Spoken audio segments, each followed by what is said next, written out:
I want us to look at is someone called Jacques Jacquet.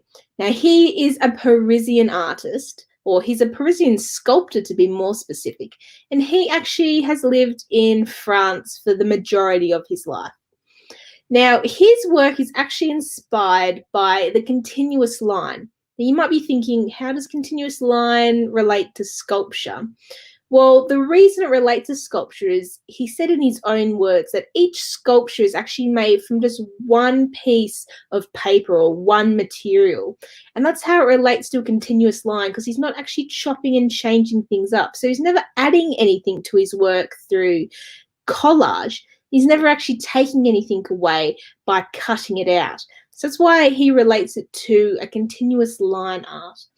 And his is going to be the main focus of work that we're looking at. And you can see why, because this is actually what we're going to be trying to create in our session even today.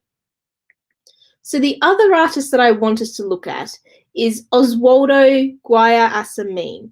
Now, so I've spelled it out phonetically there to help me and to help you pronounce his last name as well. Now, this artist is from Ecuador, and he started painting at a very young age, at the age of 6. Now, his work looks like how it does is because he grew up in a poor family. And this has actually influenced the work that he's focused on here, because he tends to focus on inequality and human rights. And actually really relates to some of the things that we can see in the media these days, especially around the whole Black Lives Matter movement that's happening as well. And you can see in his artwork even, especially the 2 big pieces you see there, that his work is quite expressive. And if you were to look at those works, you could probably guess what the images are feeling there. So they're feeling anguish, they're feeling sorrow, like they look like they're in pain. And the way they're painted is actually is done that way. It's called expressivism, and it's there to create a mood. And the reason we're looking at this artist is because this is going to help us create emotion in those masks that we're creating, those portraits out of toilet paper we're creating there. So just a quick example. This is actually a couple of the examples that my good friend Miss Kiss has done, and she's going to be leading us through a bit of the demonstration today. And this is just a glimpse of some of the things that you'll be able to have a go at creating and having a go and exploring. So what's going to happen is I'm going to take you through 4 separate demonstrations, each kind of focusing on a certain bit that I want you to do. And each bit is going to be done in sections, so it's going to be very easy for you to follow on, and so you're not going to get lost in any of the folds that we're making here. So we're going to just take it really slow and just have a go at trying a lot of different things as well. So for my demonstration, here is my first bit. So what we're doing is we're going to recreate just this simple mask here. So we're going to pick up something simple to start with. And then what we're going to do is the first thing, obviously, is you're going to need to start off with loo roll. So you're just going to need a piece of loo roll here, as you can see, or toilet roll that has nothing on it. And that's where we're going to start off. So the first thing I need you to do is actually flatten it. So we're just going to fold it like exactly in half like this. And this is the solid shape that we're going to first start off with. What's going to happen then is we're going to draw a line here and a line here. You don't actually have to draw those lines. Those are just representing where we're actually going to make the folds. And from that one at the bottom here, we're going to fold it so it folds forward. And we're making it a nice crisp fold. So we're going to press quite hard on those edges there. And then we're also going to fold the other one back. And if we look at it from the side, it's got a bit of a zigzag there. So that's really important for the folds that we need. So just so you can see it again, folding forwards and then folding backwards. That's going to be the starting off shape that we start off with. And those are actually going to represent the eyes. So I can unfold it there as well. And then what we're going to do is we're actually going to fold it in half. And you can fold right down the edges. And I only want you to pinch from where that bottom line is right down to the edge there. And this is actually going to create the line for our nose. I don't want you to fold above that line there because we're not going to need the fold. So it's all about just playing around a bit and then just unfolding it out. And then again, folding up those eyes. I want you then to open up the bottom to create a bit of like a mold that we've got going there. Awesome job, guys. So the next part is we're actually going to be going on from there as well. So what I want us to do is I want us to fold those eyes back up, and then holding it there, holding those two folds at the front, I want to open up the top. And then from there, we're actually going to have a play around and we're creating those eye pieces and those the bits that are actually going to focus on the eyes and the eyebrows. And we're just creating a bit of like a motion there. So it's all about just manipulating that surface and trying to get a bit of shape and a bit of form in there. So I'm pretty happy with how that is. So now we're going to move on to that nose bit there. So I'm just folding it again to get a really nice crisp nose straight part. So from there, I'm pretty happy. I'm just having a bit more of a play around. So it's all about just experimenting and getting the edges you want.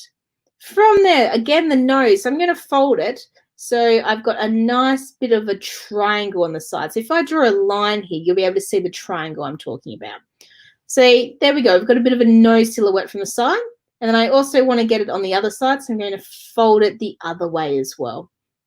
So again, just drawing the line to show you where those creases are. Just so it's a really visual effect for you guys to really see the lines that I'm trying to fold out for you at the moment. So you can make your nose a bit bigger if you wanted to. You can make it smaller. It's all about it just playing around and experimenting with things that you want to have a go at. So it's all about just, yeah, trying out what you want to do. So it's a matter of just like, yeah, playing around. You can also fold the bottom there. So you can see that I've kind of just pressed in the middle. And I've just had a go at emphasizing where the bottom of my nose is. So again, if I just draw out those lines, you'll be able to see like the creases that I've made. And you can make them as big or as small as you want. And just pushing it down, pinching the edges so you get a really nice crisp fold, just so it really stays into place. So it looks quite good there. And I'm pretty happy with how big my nose is. Awesome job, guys. So the next area that I want us to focus on is the bit underneath our nose there. So what we're going to do is that fold bit. I actually want you to fold it out again. And what we're going to do is we're actually going to fold down that middle part there, as you can see. So in that line I'm drawing. And what we're going to do is we're actually going to fold it so those two pieces are together, as you can see with what I'm doing there. So I'm folding them so they're touching each other. And it's creating a really nice crisp like line underneath the nose, which is actually going to create a bit of our mouth as well. And we're all just starting to play around with not so much straight lines, but curved and round lines. So we're distorting that figure a bit more. So it doesn't all have to be straight. It can be curved, it can be round, and we're just adding all those shapes in there. And as you can see, I'm actually curling in a bit of the foam at the bottom. That's creating a bit of my mouth. So what I can do is I can leave it open, I can close it like I've done there, and I can make it as big as or small as I really want it to. So I'm going to fold my bits in just because I've had a go and experimenting with open mouth. So I'm going to close my mouth. And now what I want to do is I've done those movements because I want my face to be a bit more narrow. So I'm going to create some folds on the side of my face to actually bring my face in a little bit more to create it so it's got a bit more of like a solid jawline, like all those movie stars you see on TV there. So again, it's just all about folding it. Don't worry if some things kind of pop out. We can fold them back in after as well. And just folding in the creases of the face there. So one looks like that, and then the other side looks like that one as well. So it's all about the creases and just adjusting that face shape that little bit more as well. So you can just play around with it a lot, but you can see that I've got quite a basic face shape. And then what I can do is you can choose to or choose not to. You can actually start cutting in some features as well. And you can start to explore with scissors. So I've cut a bit of my nose and actually shortened it off a little bit there as well. I could even manipulate a couple of other things. And maybe I might try like the top of the eye as well. And this is actually going to help me take one eyebrow off center a bit. So one's going to sit lower down and one's going to sit higher. So it's creating a little bit of a motion in my work there as well. And once I've had a go at just playing around with it and just adjusting things, you'll be able to see like what I've actually done to create that face into a bit of a different shape there. It's making it a little bit more pointy, you could say. So there we go. So I've got one eyebrow up and one eyebrow down, as you can see in my example there. And it's again just playing around and adjusting things. So I'm making my eyes a bit more curved. So it looks like one's open, maybe one's closed. and just trying to play around with things as much as I can. So I'm quite happy with how that turned out, really. And again, I'm just trying to explore, trying to change around things a little bit more, and just manipulating again that surface. So it's all about just trying out those new things. And that little bit was a bit annoying me, so I'm just going to rip it off. But I'm pretty happy with how that has turned out as a whole. It's coming together really quite well. And don't worry about those lines if you decide to put them on there, because you'll be able to paint over them as well. Nice. So the last thing that you guys could be able to do is you can start adding some paint or some other features to your work. So I've got a couple of different examples that we've completed there, or my good friend Miss Kiss has done, and she's had a go at lots of different techniques as well, and lots of different materials that she could add it onto it. You can see with this example here, she's actually added different tones to the face to create a bit more expression. So she's added some dark areas and some lighter areas, and she's just had a go at manipulating that surface a little bit more, and she's creating a bit more expression in her work. What you can also do is you can actually add some other features like hair or even hats and like anything else. And what you can see is I've actually just cut out a bit of loo roll there and stuck it in with tape on the inside. And then I've just decided to curl the little bits of paper, the little bits of toilet roll there. So again, it's just cutting up those edges. And what I've done is I've had the straight edges out, and what I've done there again is just rolled it around my finger, press it a bit, and it's come out with curl. So you can add some curly hair, you can add some straight hair, like flamed hair, like in the example there as well. And again, it's just all about having a bit of fun now and adding it to have a bit of like a emotion or a bit of other things to it. You could even add some like shapes or patterns, and here we go. This is one with a hat, and his mouth is quite open as well. So it could be that he's screaming for help or something like that. So it's just all about having a play around with those different surfaces. Even this guy here, I've actually tried a bit of a different nose on him as well, and creating a bit of different features. This one is probably one of like Miss Kiss's favorite one. She really enjoys the one that she's created there, and she's just had to play around with like lots of different things as well. This one, so she really liked those ones, but I reckon her favorite one was definitely that one because it just turned out really well. It kind of reminds me of something off like a favorite video game or something as well. And again, it's just playing around. So this is probably one of the harder ones you could do. And so many different folds, and it's just different experiments. But there's so many different videos that you could create or that you can find on the internet of different examples of what could be done with toilet roll. So it's all about just exploring and trying those new things again. And with this video, with this slide again, I want you to pause and just have a go at doing that last area that we're looking at. So it's just creating that expression, adding that color and adding that hair to it to create that emotion.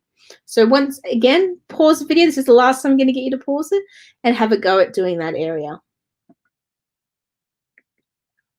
Awesome job, guys. So I'm just going to just show you quickly again this slide. So these are the examples that Miss Kiss was able to do for me, and just having a bit of an experiment and having a bit of a play around with different things as well. So those are just some examples of what you could possibly do.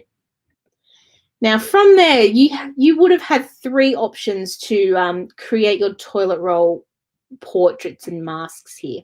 So the first thing we would have got you to do is you could construct that portrait. So you would have to go at folding and attempting to create a face from your toilet roll.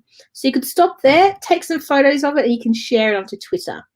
The next thing you could have done is you could have added some features. So maybe using toilet rolls or other materials. You could add features like hair and hats. And could create a bit of a character and maybe something that's inspired by a favorite video game or a favorite movie that you've watched. So that's a second option you could have done. And the third one is you could have painted it. So inspired by that artist I was talking about before, you can paint your portraits to express emotion, to express a bit of a character to it. So all again, it's just playing around with everything and manipulating surfaces to get it to where you want to. Again, really, it's all about